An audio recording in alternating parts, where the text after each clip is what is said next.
When it comes to finding public domain materials, there are many potential resources that you could use. Now, online there are hundreds of websites that will give you information on public domain materials. You just have to find them. In the next few videos we will talk about these websites and how you can use them to find public domain materials and what's on each one of them. We've broken the next set of videos down into categories, so we're going to talk about books and audio and video and graphics and so on, so you can have a look at some of the websites. We're not going to go through all of them because obviously there's a lot of websites. We're just going to talk about some of them, but there's many different resources online. It's much safer to use a known site rather than to type something into Google and hope you can find some public domain resources from there. Now, yeah, you may be able to find some, but the chances are you're not going to find as many as you want to. So just be aware that there are many different resources, and obviously anyone can publish anything online. So, you know, just because somebody says it's public domain online doesn't mean it necessarily is. You may want to double check just for your safety. Now, shocking statistic, something like 90% of adults do not have library cards. Well, let me tell you something, go out and get yourself one, because libraries are a valuable source of public domain works. They have lots and lots of books and magazines and so on, and in there you can find public domain materials that you can use. They have archives, they have access to government publications and so on. They do sales as well of old books. You can often pick up some bargains there, public domain material for a pittance, an absolute pittance. Now look offline as well. There's many bookstores offline, particularly second-hand bookstores. You will find old books in. If you can find places that do house clearances or estate sales or something like that, then often you can find some public domain materials there that you can use and make money from.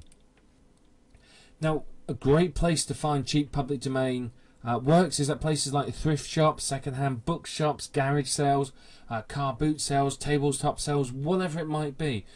Anywhere where people are selling things they don't want anymore, you can find some cheap public domain works. Now, personally, I went to, over in England, we have a event called the car boot sale, which is basically you drive into a big field with your car, you put out some tables, you put all the junk you don't want on the table, people coming along offer you money for it. Basically, it's like a garage sale but in the field and lots of people all together.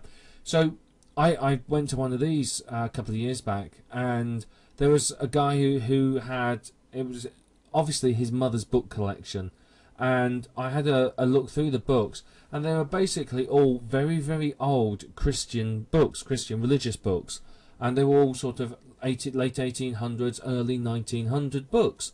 And I sort of said, well, yeah, I'd love to have those books. How much do you want for them? And basically, for I think it was 24 books that were in the public domain, guaranteed in the public domain. These were, you know, first editions, you know, old books, you know, publication date pre-1923, so definitely public domain. He charged me the equivalent of about $2.50.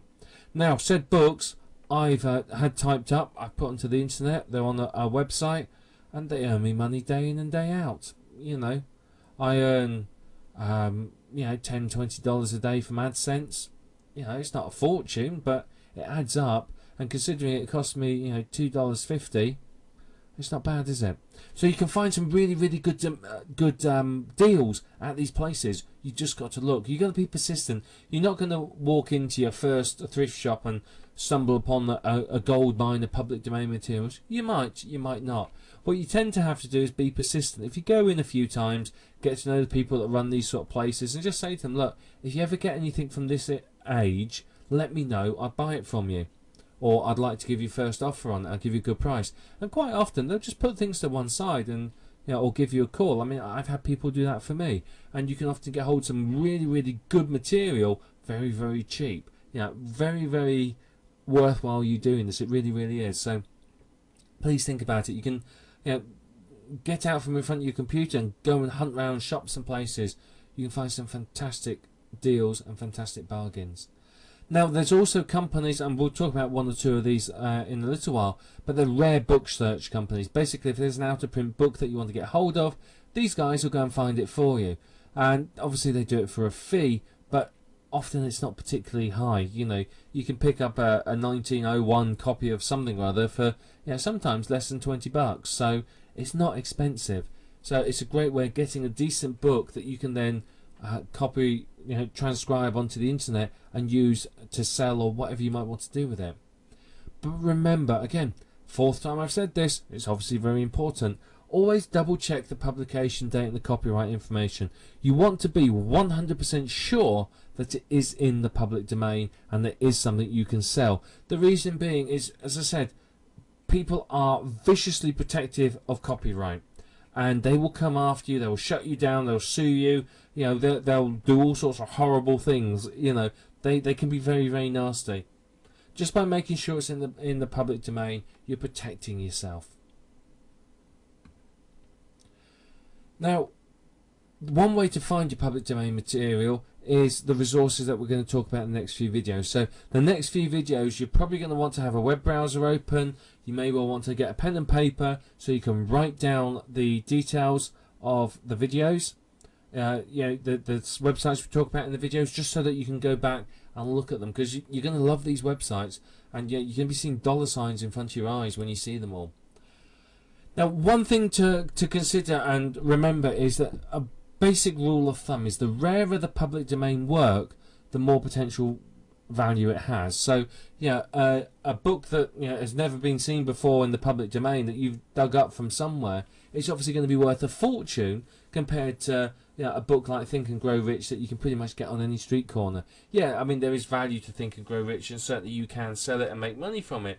But a public domain book that's in a hot niche that no one's seen before, it's worth a lot of money. So it's worth your while spending time digging through these sites. Don't just open the first page and go, yeah, that'll do, and off you go. Dig around, do your research, spend some time, because you will find little gold nuggets that you can make a lot of money from if you do that. You have to do some searching quite often. You're going to have to dig around, you're going to have to visit lots of bookstores or go through archives online or whatever, but you can find fantastic information there to use. And it is worth doing. I mean, you can outsource this, you don't have to do it yourself. You can outsource it, but it's worth doing because you can earn very, very well from it and make a lot of money. I mean, people do make 5- and 6-figure incomes from this, so yeah, it's not a bad work to do. Now, of course, there's many other more common works that people are more familiar with. Now, you can sell those and repackage them and basically edit them or whatever you might want to do, and still make money from those as well. You don't have to go and try and find something super rare that no one's ever seen before. Any of the more popular works, as I said, you can package together things like Think and Grow Rich, The Science of Getting Rich, and The Art of Money Getting, and books like that. They're in the public domain. You can package them together and create a money mindset or millionaire mindset set of books. So yeah, there's lots and lots of potential there. There really, really is. But the next few videos, I want you to sit and watch and think, because there's going to be a lot of information in them. We're going to show you some good sites, and you're going to sit there and really, really get some great ideas from it. So please just think about those. So yeah, let your imagination run riot. Go through the websites yourself, search, have a look, and just see what you can find, because the potential is massive.